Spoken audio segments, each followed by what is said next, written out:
Welcome to the Knees Over Toes podcast, Ep.5. My goal is to bring you value with this podcast, so let's get right into it. I want usable value, not just theoretical concepts. So when I'm talking about mental toughness, I spent the past week figuring out, okay, how do I address this? Do I have something measurable? I realized that I do. It's built on one principle, and then we're going to dive deep into the application, okay? Part one is the principle, which we'll cover in 5 minutes or less, and then we'll go over every single aspect of the application. That's it. Simple podcast, 2 parts. Part one, your go-to rule when you need to be mentally tougher, when you want to drive up mental toughness, you need to force yourself to confront something physically that you don't want to. That can be different things for different people. For me, when I made my biggest knee breakthroughs by far in my early 20s, I was painting walls about 10 hours a day. So about 70 hours a week, no days off, painting walls. This was before I had a smartphone. I was so old school, I didn't have an iPod, nothing. I actually had like some little cassettes. I would listen to some podcasts every now and then, but for the most part, just painting walls. For me, that was brutal. It's the most mind-numbing, brutal physical thing I could do, is just do nothing but paint walls. And this was outside in the Florida heat. So for me, confronting that physically made it so much easier all of a sudden to face my knees than living the cushy lifestyle before of watching TV, video games, porn, whatever it may be. So I actually, at that time, since that time, I've never played a video game, I've never watched pornography, and I still go years of my life where I'll cut out entertainment of any kind. I have that ability mentally to switch that off. I can go a year straight, not watch a sports game. I actually haven't watched a sports game in almost 3 years. No sports, no entertainment, no movies, no TV shows. I can do that. I've done that 2 out of the last 3 years. It takes ridiculous mental toughness, but I built that from painting walls and then having to face my knees. But the knees became easy from the painting walls. On the other hand, and I got this from my father, when he then needs to confront something in work that he knows, okay, I'm going into a 9-month job, this is going to be brutal, of working every day for 9 months on something. What he does is he goes out into the mountains. He goes out into the mountains and does some hike where you're 2 weeks, you don't see another human being, you're bagging up your own shit, you're sleeping out in the cold, the wind. He didn't want to confront that. He forced himself into that. It even made him lose. Since then, he's been able to stick to diets religiously, all kinds of things. He used to drink Coca-Cola every day. So when it comes to these mental toughness switches, pure mental toughness here, we're not talking about physical toughness, mental toughness, it can start for you by confronting something physically that you don't want to confront. That's because you control your mind and your mind controls your body. So what you think is forcing your body to do something, which for me, I didn't want to have to do the mind-numbing painting of walls. I could have worked out all day. And my dad, he didn't, to get himself into shape, to get himself to, be able to stick to a diet, to be able to focus on work projects without break. For him, it was, almost facing death. He had encounters where there was bears on the trail, and where he'd be, you have your little rickety tent, you're 100 miles from civilization, just hoping that you'll survive, that, your life is totally different. You don't have that cushy comfort. So that could be something for you right there. You may find something for yourself that falls right in that line of facing something that you don't want to face physically. And it really can snowball, because even just the example of diet, pornography, this, that, the other. Well, if you think about it, why can't someone follow a diet? They're doing it to themselves. They have to put the food in their mouth that they know they're not supposed to eat. And diet will be another podcast, because unfortunately the government subsidizes, they pay to have certain crops produced. So unless you go into diet realizing that the healthier foods are intentionally made more expensive, then you can be screwed, because you can be overly criticizing yourself on that aspect. So I don't want to get off topic with diet, but you do have to realize with diet that if you are even trying to go into a diet, you have to know that you're up against an intentionally man-made hurdle by the government if you live in the United States. So food is something to make you happy that's not you. If you're trying to get something external to make you happy. Pornography would be a substitute for actually you making yourself happy with a man, woman, whatever it is. Pornography is attempting to remove yourself from the control over your own happiness. You're trying to get something else to make you happy. food, TV, video games, pornography, it's all something else to try to make you happy. This is mental weakness. I'm not even talking about the morality of it. It's not for me to decide the morality. If you don't have the ability to turn that off. So I would say right off the bat, with any one of those things, you could probably start a snowball for yourself just by limiting yourself to once a week, because that would prove that you're in control. If you watch pornography every day and you did that only once a week now, that would prove that you are in control and that it's not controlling you. It's one thing to say it's not controlling you, but to actually only do it one day a week would prove that. Same with bad foods. Go ahead and eat the bad food one day a week. So there's all kinds of different levels to this, but that can snowball. Cutting out pornography all of a sudden makes it easier to stop watching TV. All of a sudden makes it easier to stop eating foods that you know you're not supposed to eat. And really, that's the secret of my success. I've put in twice as much work as any competitor in my field because I wasn't doing. People are like, well, then what do you do with your time? Exactly. So I got to where I am by working not 40-hour weeks, not 80-hour weeks, 120-hour weeks. Anyone can work 120-hour week. I'm not saying that's healthy as a parent. There's certain things in life that are then going to become more important. But for me, all I cared about was fixing knees. And for me, it took 120-hour weeks to get there, and I would track my hours and everything, and I would work 120 hours a week. The shift online just meant going 60 hours a week in person, 60 hours a week online, and then the eventual shift when I became fully online was actually 60 hours a week on social media and 60 hours a week, and I would track this for myself, and 60 hours a week working for clients online. Now I only spend I've cut that down to like 20 hours a week on social media, still doing about 40 hours a week for clients online. But there's no secrets. That's how I got there, and my mind wasn't clouded by anything else. It wasn't clouded, whether it be bad foods or pornography or the media, what you're getting on TV or other people's ideas. I was able to think for myself, and I was able to take my mental toughness to a whole new level. So that's the end of part 1 of this podcast, is just getting the understanding that you are a spiritual being controlling your mind, which then controls your body. So if you focus on something to then control your body without realizing it, you're putting money in the bank to make your mind stronger, that you can have more control over your mind, and that can give you the power of that mental toughness, that quality. Now, let's get into something you can do and measure to make that real. And what's really cool is you're not even going to learn the number one way. After the painting walls, once it came into the next 6 to 10 years of my life, this is the number one way that I kept building my mental toughness on a weekly basis. And you can get this. I'm going to go over every option, and even my editor's going to put this on YouTube with videos of every single option. Okay, so let's start from the beginning. And what I'm talking about is something I call reverse out knee pain, because I didn't know some way to call it. I used to call it reverse sled, dead mill car, There's so many ways you can get this done.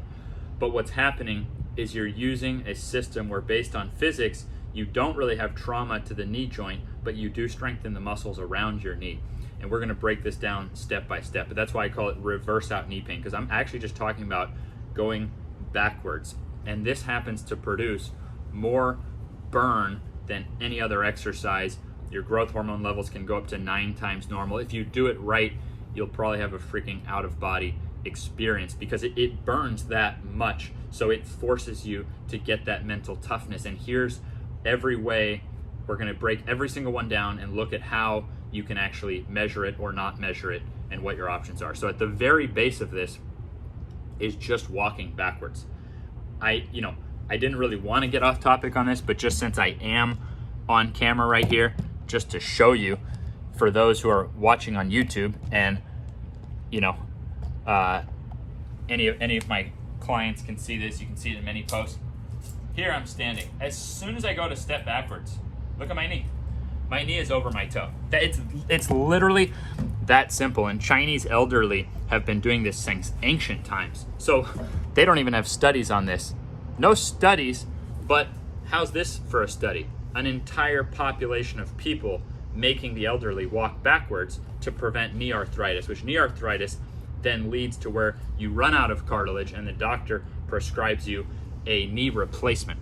And now consider that for every 1 Chinese knee replacement, we have 19 United States knee replacements. Oh yeah, United States dominates. We're the best in the world at knee surgeries. We lead the world in knee surgeries. We're the birthplace of no knees over toes, which, as you saw right there, your knee goes over your toes just to walk backwards. So Chinese elderly do this. I advise 15 minutes to build up a base. A 15-minute session of walking backwards might just be all you need to never have a knee replacement. Now, that is not going to be that mentally tough in terms of measuring, which you'll see in some later steps, but I will tell you this. If you go out to a field in your area and you walk backwards for 15 minutes, people are going to look at you weird, and that's going to build some mental toughness for sure. I'm actually a huge believer in using these kind of ATG things, which are so common sense, and just the world has just indicated this is what you need. All evidence points to this is what you need, but they happen to be unorthodox right now. So you have this golden opportunity to use pretty much any ATG movement and increase your mental toughness just by doing it in front of other people. That was a big part of my process as I was going to the gym. Now keep in mind for me that I was testing this stuff out without, anyone in my area doing this stuff. Some of these exercises, like, okay, the backward walking has been used for thousands of years. A lot of these exercises no one has ever even tried, and I'm going into gyms and doing this stuff. Pretty embarrassing. But the thing is, it eventually becomes not embarrassing, and without realizing it, you just increased your mental toughness. So in terms of that option, I would say that the only mental toughness you're getting out of it is facing the embarrassment of going somewhere in public, because it's hard to find somewhere with a good sized space where it's like, you don't look, if you walk in your living room back and forth, I don't think it's quite the same as getting to a big field. I actually like to take my shoes off, go out to a big field with nice soft grass. I think it's really good for your feet. It strengthens your feet. Again, don't want to get off topic, but it's another subject that we weren't designed for these super high-heeled cushioned shoes, but neither were we designed to be barefoot on concrete. We evolved on grass, mud, sand, on softer surfaces barefoot. So I think it does a lot of really good things for you. I think you can get rid of turf toe, plantar fasciitis, some Achilles tendonitis, and possibly even shin splints just from 15-minute backward walks. Let's go to the next level, right? As we see a simple transition, and I'm going to have a video put in here on the YouTube, where you go from walking backwards to dragging a sled backwards. Now, don't think in terms of absolutes, in terms of, okay, walking backwards and dragging a 300-pound sled backwards. What if you literally just strung up a 1-pound weight plate and dragged that backwards? You see how that would actually be an increase of ability compared to just walking backwards. So that's what I'm talking about with the sled. And also from an actual physics perspective with the sled, which you'll see right in the YouTube video, if you just lean your body weight back against the light sled, you're going to topple over. Your body weight is enough to move the sled. So it's pretty cool that no matter what your level is, you probably can drag more weight on a sled than you realize, because you're just leaning your body weight against it. But then you are having to keep stepping, and every step works that knees over toes strength. So with a sled, I can't tell you exact numbers the way I can with the 20 standards and world-class numbers, okay? A chin-up is a chin-up. We're all working on the same gravity, or close enough to it. If you're, some freak will message me from like the, some high atmosphere telling me it's different. Look, chin-up is a chin-up, but a sled is not a sled, because different sleds vary in the weight of the sled, the friction of the sled, and even the surface you're dragging on. But you can compare to others or yourself on the same environment. So at ATG, I had sled turf, and on that sled turf, it came from a company called On Deck Sports. I wish they kept making these sled strips. They don't, but it seems that a lot of other companies, that's the only company I know I'm going to get a lot of questions about equipment, so I'll at least try to be clear on every single piece of equipment. I got it from On Deck Sports, and it was called a sled strip. We loved it so much we ended up putting 3 lanes into ATG. So 3 lanes, and by having that exact distance and having the exact same 3 Rogue dog sleds, which I brought bridge pairs and wraparound attachments, so that you don't have to turn the sled around, you can just walk from one side to the other. And if you want the strictest, it's quite expensive, but you can get Spud Ink sled strap and Spud Ink sled belt. So you literally just drag to one side, walk your body, and then you can keep dragging the sled the other way. Now, before you say, oh my God, that's so expensive, consider that all 3 lanes of turf, all 3 sleds, all 3 bridge pairs, all 3 wraparound rail attachments, all 3 sled straps, and all 3 sled belts, and all the weights to put on it, cost less than a single new elliptical. So before you say that, realize that every commercial gym in the area is way overspending on cardio when they could do it so much better by doing reverse cardio. And at the same time as you get a better cardio workout that actually jacks up your hormones, that makes you stronger, you can be getting rid of so many pains from the ground up. For a basketball team, for example, I think you could keep your whole team healthier than any other team in any league on earth, whether it be NBA or otherwise, just by making sure that your team is better, stronger, more endurance, faster, dragging a sled backwards than any other team in your league. And that's not hard to do because teams are avoiding this. So whether this be the high school, college, or pro level, I would never have a team run wind sprints ever. Punishment would only be in the form of backward sled. And this is exactly what I've done when I've coached high school teams, and our success at transforming players was insane to the point that people couldn't even believe it and didn't even know what had happened in a year change of coaching a team. But I got them better at backward sled than any other teams in the world, without question. So dragging a sled backwards is an awesome tool, and it doesn't have to be a Rogue dog sled, which is pretty big. You could start with any sled off Amazon and just start loading weight onto it. Now, you know the distance. Ideally, go out to a big field. That way you don't have to really turn around much at all. And the most common prescription I use is 2 minutes. But keep in mind, I started mentioning 15 minutes of backward walking, right? So the more duration you'll need to ease into it, there's no exact, 2 minutes is not some magical number. Even seconds and minutes are just arbitrary figures that we decided upon at some point. It could have been, a second could have been, 5 times what we call a second, and then it would totally throw off what we're talking about here. So 2 minutes is an arbitrary number. That's about the shortest I would go. Once you're at a point where you're not really having knee pain, you're just trying to get to further layers of bulletproof, and now you're comparing, okay, if I'm out at a football field, how many yards can I go in 2 minutes with my body weight on my sled? Now, it's, again, different on different surfaces, right? So if it's like really slow going, you actually won't get as much burn because it's inhibiting your step length so much. On the other hand, if it's too light, then it's never resisting enough, and it becomes just more of a pure lung workout rather than actually getting the burn into the muscle. So the right weight will actually burn the best, and then you'll figure out for your surface what a good amount of weight is for your surface for a 2-minute test. But again, that's now getting right into testing your mental toughness, because what's going to happen, let's say you get, and this is just arbitrary numbers, right? Let's say you get 200 meters in 2 minutes, okay? What happens, and I think I like doing this up to 3 days a week. What happens when you go out 2 days later and you do that again? Do you get 201 yards? And maybe it'll be easy. Oh, I got 205, 210. Before you know it, you're getting like 250. And now you literally feel like you're about to face life or death every time you even try to beat your past score. That's the territory we're trying to get into to build mental toughness. And then line yourself up against somebody else. I've taken a ton of pro athletes. I can test their mental toughness, and I can predict it before they even start, because I can look at their careers. Wow, this guy's undrafted, was totally underrated, managed to make an amazing NFL career. This guy's gonna crush on the sled, even if he's going against guys with better genetics. And that's what's really cool about this. The sled causes, if you've done it right, it is probably the hardest workout in the world. And it causes so much adaptation that you directly control how much you adapt by how tough you are mentally. Meaning, if you're not willing to push through the burn, you don't adapt as much. The more burn you're willing to push through, the more you adapt. So everyone who says they want to be athletic, they want to have a 40-inch vertical, now's your chance to actually prove it. And the harder you're willing to push, the more you adapt. And now you have that same number. I mean, it should be like, you should be not looking forward to it. It should be the most dreaded part of your week. And once you get up to a pretty good amount, I think once a week is fine. At ATG, we called it F'd Up Friday, meaning every Friday. And what's funny is the mentally weak guys, they wouldn't even show up to the gym on Friday. There would always be some reason that they couldn't show up. So F'd Up Friday meant, okay, we're trying to beat the score. And I was consistently the best in ATG history at doing this, simply because I was mentally tough. I was willing to force my body farther.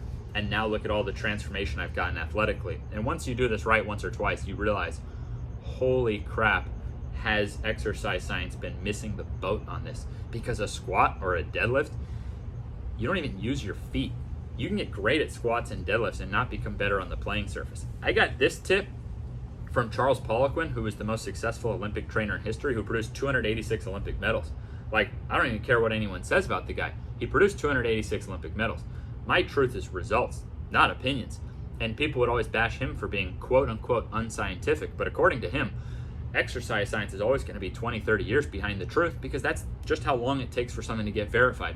Meaning what I'm telling you now should be used by every college and pro and high school sports team. And we're seeing epidemics of injuries, knee injuries, epidemics, things that we don't even know how to control. We're looking at 790,000 knee replacements in the US last year, costing taxpayers $40 billion, and that number is expected to be 3 million by 2030. So they're saying, oh yeah, not only is this a huge problem now, it's only gonna get worse. Like, they're not even hoping for the best. They know, oh, we're screwed. I'm telling you, we're not screwed at all. But you know what? We might be by 2030, because what I'm telling you right now, even though it makes sense, even though we're just building an athletic version by adding the weight gradually, even though we're just building an athletic version of what the Chinese have been doing since ancient times, even if someone does start to test it, it's going to take 20, 30 years before the test to go through. How about all the textbooks that are coming out? It simply takes 20, 30 years. You have to re-educate every professor, every physio, every doctor, every trainer. It's been found on tests that physios can be up to 75% of them completely wrong about really key data on actual survey, simply because they're not up to date with the most recent evidence. So much of what I do actually has evidence, but it's just new stuff. It's new stuff in the last 10 years. So that means the whole system is still another 10, 20 years from the last good evidence we got 10 years ago. You see what I'm saying? It's just a fact of life. Colleges aren't going to throw out billions in textbooks and call everyone back and say, wait a second, hold on. You got to tear up your degrees. Those don't count because we were wrong. We need this new stuff. It's just how long it takes. So here we are with this beautiful tool of the sled, but I'm going to give you more options here. And I started with the backward walking, 15 minutes. I do think that's all you need to not be one of those knee replacement cases that the US is, that we're just producing on an assembly line. Because we tell our old people, no knees over toes, don't bend your knee below 90 degrees. Whole nother subject for another day. But there's even easier ways to apply this. You go into a commercial gym, go check out a treadmill, don't turn it on, put your butt against it, turn around, go 2 minutes backwards. What sucks, we can't measure the distance and the weight like we could with the sled, but it's still a great 2-minute test. You can still push yourself, and just by pushing through that, you will get to some degree mentally tougher. So it doesn't have the measurement, but it's so user friendly. Now I will say this works on 9 out of 10 treadmills. 1 out of 10 is either so, the way it's built, it doesn't have any internal resistance, because usually there's some good internal resistance to even get it going backwards. And then also some of them are so new that they're actually like locked and they just won't move at all unless it's turned on and you actually set it. So 9 out of 10 work great for this, and you'll feel it, because if you do 2 minutes, the burn is absolutely incredible. I allow up to 3 sets of these 2 minutes, as a workout. But again, you could start slower. You could start just by trying to go for 15 minutes straight. Wouldn't build the same amount of mental toughness in terms of the extreme burn, but it would build the mental toughness in terms of looking like a total idiot going into a commercial gym, not turning the treadmill on and trying to get it spinning backwards. I actually came up with a little thing where I'd get like a crazy look in my eye if anyone would come near me while I was doing this, because I didn't really feel like them coming up and literally thinking that I didn't know how to use a treadmill. So this builds a lot of mental toughness, to the point where eventually you won't even be having to make a crazy look, and you'll just smile, and you'll actually get to a point. I got to the point where I was so confident in my workout on the reverse treadmill that, in the last year, no one would even say anything to me when I would go do this at gyms. I think they would actually assume that I freaking knew what I was doing just because I looked so confident in what I was doing. But this built from me being the scared guy. Dude, I was always the one scared to ask the girl out, all that stuff. My biggest thing in basketball, I was so nervous. I remember sophomore year, I actually puked before every single game. I was so nervous. I don't even know how to relate to that character before, but I'm telling you, painting those walls and then reverse out knee pain is what changed me to now be this super tough, ballsy, mentally tough dude. I wasn't. Okay, I would have been one of the weakest mentally. Who do you know who was puking before every game, hooked on porn, hooked on video games, hooked on TV, scared to ask anyone out in real life? That was me sophomore year of high school. Horrible acne, which I then was so scarred by emotionally that I went almost 2 years after the acne went away where I was still putting cover up. I would go to the store and buy cover up, and if anyone asked me, I would say it was like for my imaginary girlfriend, and I would actually put cover up on my face because I was so embarrassed about the scars on my face that the acne left. So we're talking a super weak mentally person. That was me. So I would be a hypocrite if I was just like, toughen up, you just got to toughen up. And that's the purpose of this podcast, is to give you something that you can actually measure yourself on, that gives you a real tool, not just saying how, these theoretical things, if you need to be mentally tough or something like that, or you can't measure mental toughness. Actually, I can measure mental toughness. I've measured hundreds of athletes in my gym on mental toughness. You can measure it and you can improve your mental toughness. So we went over just walking backwards, and probably for young athletes, you could just sprint backwards. I have some high school coaches now. I have a girls' high school team, and the coach can quickly detect who the mentally toughest players are by she does a 15-minute where she just sees who can go up and down backwards the most. I've never even tried that, so I can't say how hard that would be, but I can tell you that a study was done, another beautiful new study that no one cares about because these poor little dudes finally doing great research are nobodies. They don't have social media, they don't have TikTok, so no one gives a shit. Here's what they did. They tested 13 to 15-year-old kids, and they had them sprint backwards, and they had two groups. They had one group worked on sprinting forwards, one group only worked on sprinting backwards. At the end of the 8 weeks, the backwards group got 30% more speed gains than the forwards group. They got faster at running forwards than the forwards group from running backwards. And the forwards group gained very little on their vertical. The backwards group gained 4 times more in vertical inches than the forwards group. So with 13 to 15-year-old kids who don't have, at that age, most of them don't have all those problems yet. My problem started at 9 and 12 in that area. Different problems started at different times. But most 13 and 15-year-old kids, they can just start sprinting backwards, and that will actually put money in the bank for their knees, money in the bank for their forward speed, money in their bank for their vertical jump. So think of that as, the most user-friendly, is just with absolutely zero equipment. Now, and I think probably 2 minutes from a mental standpoint would be really good. So think again, with any of these methods, think up to 15 minutes just at your own pace, just to build up your tolerance. So you don't have to rush, you don't have to worry about going through pain, nothing like that. 15 minutes at the top to build up tolerance, but you're still building that mental toughness from looking like a total psychopath going backwards, to then 2 minutes being like your quote-unquote sprint, because that's kind of the limit of strength. After that, it becomes like pure endurance. Up to about 2 minutes, you can actually work your balls off and jack up your vertical and things like that. So that's your range. No equipment being the simplest, sled being the next simplest. And to round out sled, you can makeshift your own. The cheapest makeshift is a duffel bag. Like every athlete has these bags, these big bags. Home Depot sells 50-pound sandbags for $4. Haven't tested this with enough females, but for males, 2 of those bags, and then go drag your duffel bag. So go drag 100 pounds in grass.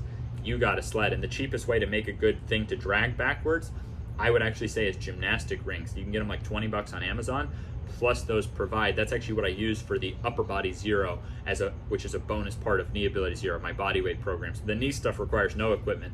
Upper, I have found you need something to get into this, and rings, $20. You can scale every drill. It's pretty cool. Rings are awesome. So duffel bag you already have, or you can get super cheap. Sand at most is going to cost you $8 for 100 pounds. Or you can even go, if you live somewhere where you're lucky enough to have a beach and stuff like that, just take your duffel bag and fill it up. That's what I do. I take mine.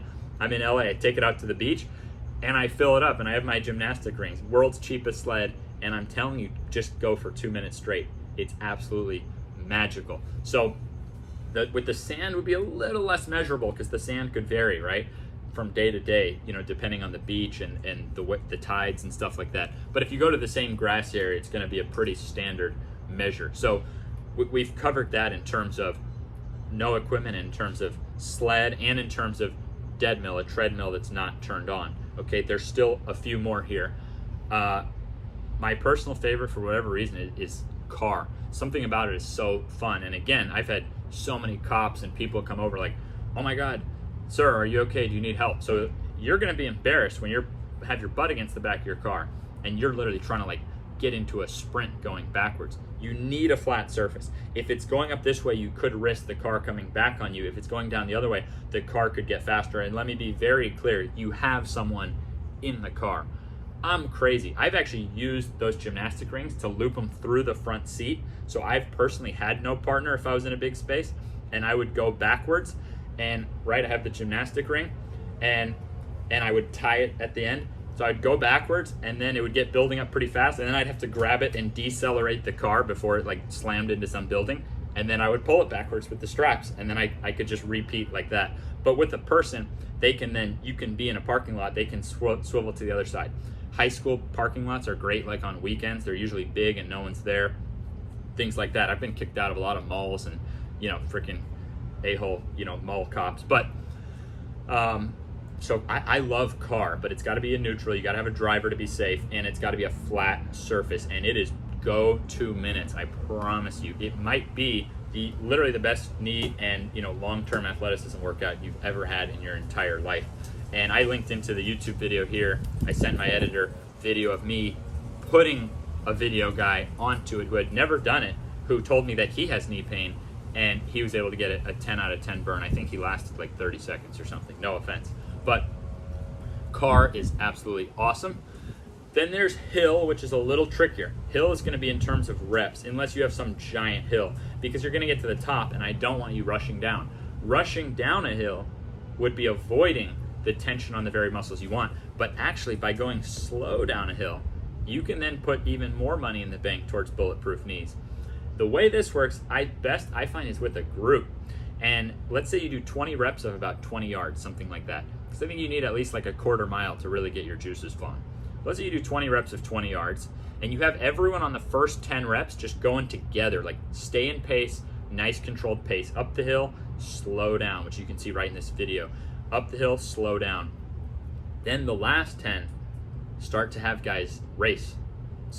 Now you start to see who's mentally tough. I put myself and an entire high school football team of D1 recruits, guys going to Clemson, Alabama, all these schools, and I did 20 reps with them. And then at the end, I kicked all their asses except the wide receiver going to Clemson. Everyone else, I kicked their ass. Dozens of D1 recruits. At the end, I ended up going in front of the head coach, and I could tell him with accuracy that played out that season on who he could trust in the fourth quarter. Who was actually going to have the mental toughness and the heart to make it go right in the fourth quarter, to come up with that tackle, to not let themselves go down, to get that extra yard. So you can definitely test mental toughness as well with the hill, but you will need a group setting. But again, going backwards up a hill, it's awesome. You look like a complete idiot. So it's again going to make you mentally tougher by just going out into public and going up a hill backwards. So there's one final category, which I definitely think is more for gym owners, pro athletes. Consider I trained some guys who are on $100 million contracts that I'm just like, dude, you got to buy this for your freaking living room. Like, you're an idiot. Like, just get it for your living room. Like, you're so rich. Like, this is McDonald's French fries for you. So in the $5,000 range is the Matrix S Drive. You can see video of me doing it right here. Lucky enough, and LA Fitness had it, so I got one for our new staff studio so that all the staff can still work resisted backwards. Now, this is good because you can monitor the resistance yourself, which I love, but it's not going to give you like a good readout for measurement. So it's great for a 2-minute challenge, but it's not going to give you an exact mark, unfortunately. If you want to get the exact mark and the controllable resistance, a lot of gyms in New York City have these now. This is at a hotel gym in New York City. You can see me using this. Techno Gym, Skill Mill, about 10 G's, but that's French fries if you make $100 million off your body. So that thing's awesome because you can crank up the resistance and you can get a readout on like, okay, how far can you get in 2 minutes? And now you start getting into that extreme mental toughness stuff. I don't want to glance at my notes. This is my first time doing this with the video and recording. I'm pretty sure I covered all the areas right there that I was thinking of in terms of ways to measure yourself on getting mentally tougher. I went over the time limit I thought I was going to go, so thanks to everyone who stuck with this. This is 100% based on what ATG members asked me for, and I've had so many questions about mental toughness because of stories they've heard from others or people saying this is the mentally toughest guy. Now, this is the hardest worker. I know these kind of things. Well, now you can see that I was just trying to fix my knees. I had no choice. I didn't get recruited to play basketball at high school. So I spent 2 years just trying to fix my knees. I had to paint walls because otherwise what was I going to do? Go on welfare? So painting walls happened because I had no other options. And then this was the thing that helped my knee the most, was when I started figuring out this reverse out knee pain. That's what got me out of the mucky, freaky zone where my knees were always hurting, was this reversing out knee pain.